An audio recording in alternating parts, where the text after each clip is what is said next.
Hey everyone, Grizz from Be Your Own QRF, and today we're just going to do a real quick little video showing you how to do some really good, effective fire starters, or Tinder, I should say, homemade Tinder at home using just a couple things almost every house has. So let's get to it.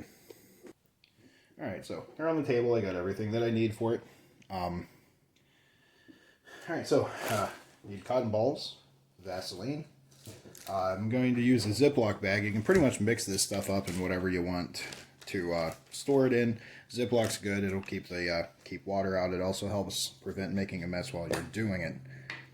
So the first thing I'm going to do is I'm going to take the Vaseline or other brand petroleum jelly.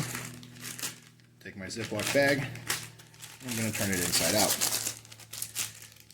Then I'm going to scoop some Vaseline, tablespoon, maybe 2 tablespoons for this size bag. Scoop some Vaseline on there, and I'm going to turn it right side out. Try to do so without making a mess. It's hard to do with this stuff. Alright, cotton balls.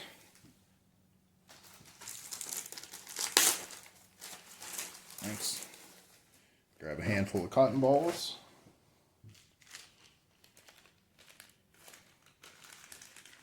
Get them down inside the bag here. And you want to zip it closed most of the way. You want a little bit of air to get out. And you're just going to knead these around and get these cotton balls nice and saturated with your petroleum jelly.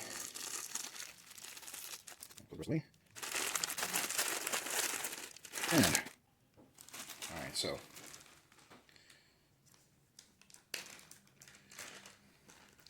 whenever you end up needing one, just reach in and grab your cotton ball. Okay. Now you do want to make sure it's worked into them a little bit better than I just did. And however long they burn depends on how saturated they are. The more saturated they are, the harder it is to light them. But you want to grab it and pull it this way, and pull it 90 degrees that way. Now, once that's all done, I have it set up here where it's, no heat's going to get to my table or anything like that. And I have some baking soda ready to pour on it to put it out. If everything went really sideways, I do have a fire extinguisher here.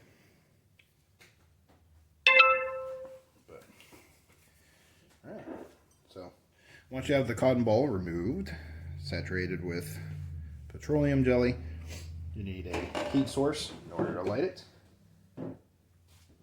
So here I have, this is my Uberleben Hexa 6 ferro rod, 6-inch long, hex shaped, and these things are just phenomenal.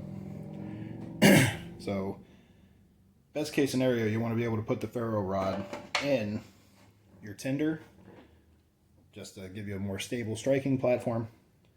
But this is not the sturdiest platform, and I don't want to launch anything, so just keep it right here. That's it. Typically, it only takes one strike, but like I said, I didn't want to accidentally fling anything in here. This will burn, as saturated as it is, it'll burn for a minute or two. Use some baking soda to put it out, because I don't want to just let it sit here and burn in my house for an extended period of time. So, that's it. Really simple, very cheap to make. Picked up that little tub of petroleum jelly for like $3. Cotton balls were like $1 for, what is it, 100? Yeah, 100 of them. Yeah, just get them in a Ziploc bag. You can store them in a Ziploc bag in your camping or hiking gear. Or if you have a tin or just something that's going to keep the water out. Even though they will be mostly waterproof, you do want to keep it dry. Of course, this is pretty handy thing to have in a pinch. Of course, having a good powerful flame source. Yeah, always have at least 3 flame sources in your camping or hiking gear, especially if you believe you're going to be out in that environment for a prolonged period of time where you might need a source of flame. If it's just a little day hike, you're only going out 2 to 4 miles or something like that, still carry one. I carry a flame source everywhere if I'm walking to the store a half mile. But all right, that's it.